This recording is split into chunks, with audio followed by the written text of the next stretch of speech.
नमस्कार। आज मैं एक बात आपके पास रखना चाहती हूँ। पता नहीं ये आपको सही लगेगा या गलत। अगर सही लगेगा तो प्लीज़ मुझे कमेंट करके बताइए। बिफोर 30 years एगो जब हमारे समाज में ऐसे शादी का कोई बात होता था या प्रपोजल किसी के लिए आता था तो उस टाइम टेक्नोलॉजी का डेवलपमेंट इतना नहीं हुआ था, जबकि अभी हुआ। अब हमारे ज़माने में हुआ है। तब जब किसी के पास भी प्रपोजल आता था तो फोटोग्राफी चलता था, तो फोटोग्राफी की थ्रू हम देखते थे कि हमारे लिए या किसके लिए लड़का लड़की आया है। तो इतना हम समझ में नहीं आता था, क्योंकि फ़ोटो में आप तो जानते हैं कुछ अलग ही दिखता है। लेकिन आज के ज़माने में टेक्नोलॉजी इतना डेवलप हो गया है। हम वाईफेस सबको देख सकते हैं, मिल सकते हैं। अगर बहुत दूर है, फैसिलिटी नहीं है, तो वीडियो कॉलिंग के थ्रू हम देख सकते हैं उनको, मतलब चूज कर सकते हैं एज ए लाइफ पार्टनर के तरह। और ये तो अरेंज मैरिज हो गया। और लव मैरिज में तो आप जानते हैं पहले से ही सब कुछ ठीक ही रहता है। दोनों आपस में बात करते हैं, मिलते हैं, तो दोनों को एक दूसरे को चूज करते थे। ऑब्वियसली वो मतलब वो चूज ही किए होंगे एक दूसरे को।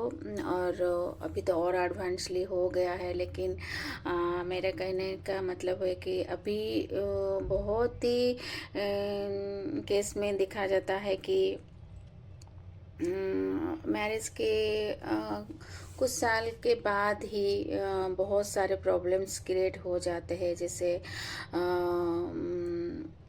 अगर कोई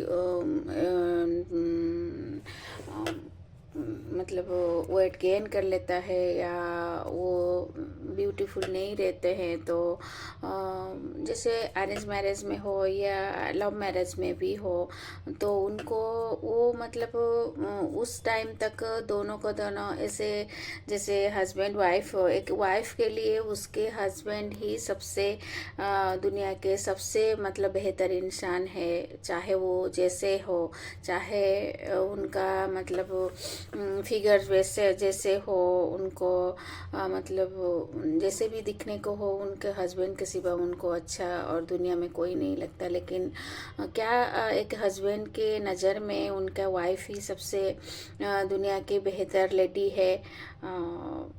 आप क्या सोचते हैं कि ये सब जेंट्स के बारे में मैं नहीं बोल रही हूँ। कभी कभी मैंने देखा है अगर कुछ चेंजेस आ जाता है बॉडी में किसी के भी मतलब किसी में, तो फिर वहाँ पे प्रॉब्लम्स क्रिएट हो जाता है मेंटली। तो एक लेडी होता है जब वो बेबी कंसीव करती है आफ्टर डिलीवरी के बाद, किसी किसी का भी मतलब प्रॉब्लम होता है, सिजेरियन होता है, किसी को पेट अगर वो मतलब वो अच्छे से वो मेंटेन नहीं कर पाते हैं।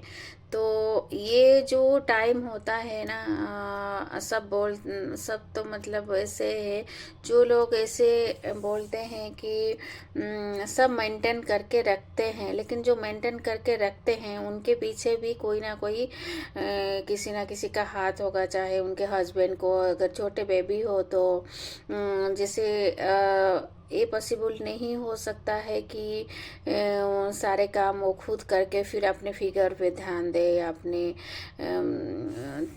वो टाइम थोड़ा सा चेंजेस हो जाता है पूरे काम करना। क्योंकि एक जब वो लेडी मैरिज करती है तो बहुत चेंजेस आ जाती है। जैसे पहले तो वो अकेली रहती थी, अपनी मुताब से अपने हिसाब से रहना होता है। लेकिन जब शादी हो जाती है रिस्पॉन्सिबिलिटी आ जाता है। कई सारे लोगों के अगर पेरेंट्स होते हैं इन लॉज की, तो उनकी रिस्पॉन्सिबिलिटी हस्बैंड का, और बेबी आने के बाद और रिस्पॉन्सिबिलिटी बढ़ जाता है। कहने को तो मतलब सब मतलब ऐसे होता है। ये तो दुनिया का नीति है कि माँ बनने के बाद रिस्पॉन्सिबिलिटी आ जाता है। लेकिन कई कई लोग हैं ये से समझते हैं क्योंकि नई माँ बनना, एक नए रिस्पॉन्सिबिलिटी में एक को ढलना कितना टाइम लगता है। पहले तो बहुत मतलब चेंजेस ऐसे में बॉडी में हो जाता है, ऊपर से ये रिस्पॉन्सिबिलिटी के थ्रू कोई टाइम नहीं दे पाता है। धीरे धीरे जब बेबी बड़ी होती है या बड़ा होता है, 1 साल 2 साल, फिर नए नए डिफ़िकल्टीज आता है, तो उसको सपोर्ट करने के लिए पीछे होना चाहिए कि आप हस्बैंड हो या आपका इन-लॉज हो। अगर इन-लॉज हो तो ये नहीं सोचना चाहिए कि हमने बहुत तकलीफ सहा है, कि हमारे ज़माने में हमने जो सहा है ये तो कुछ नहीं है। ये तो बहुत ये है, आप तो मतलब बाहर में रह रहे हो, काम तो कुछ नहीं। लेकिन काम जो है ना, वो जनरेशन गैप होता है। पहले ज़माने में जो कष्ट था, फैसिलिटी नहीं था, यहाँ पे सब अवेलेबल ही है।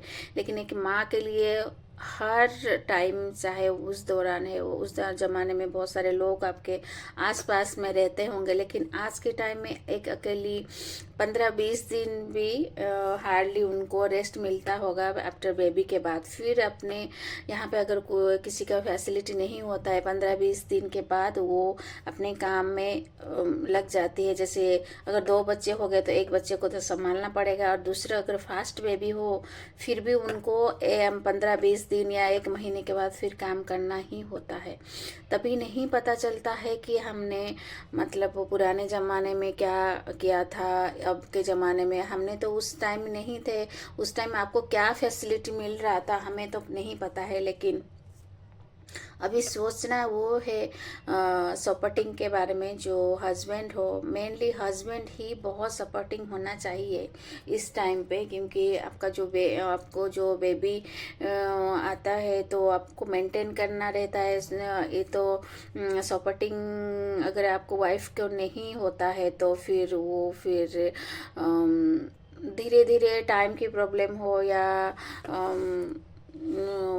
जैसे मैनेज नहीं हो पाता है, फिर अपने के लिए टाइम नहीं निकल पाता है। ये समझना चाहिए, हर एक जेंट्स को समझना चाहिए।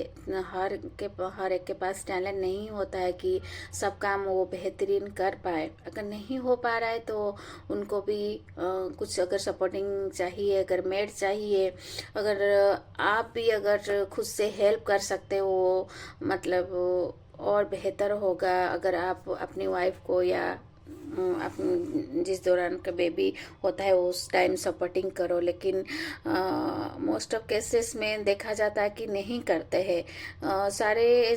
कोई बोलते हैं कि सबने ऐसे करते हैं तो आप भी करो, आप क्यों नहीं कर पाओगे। तो सारे लेडीज ऐसे करते हैं, लेकिन जो भी करते हैं, अगर जो नहीं कर पाते हैं उनको भी, जो सपोर्टिंग करते हैं उनको भी देखना चाहिए कि जो नहीं कर पाते हैं उनके साथ भी कोई खड़ा रहता है।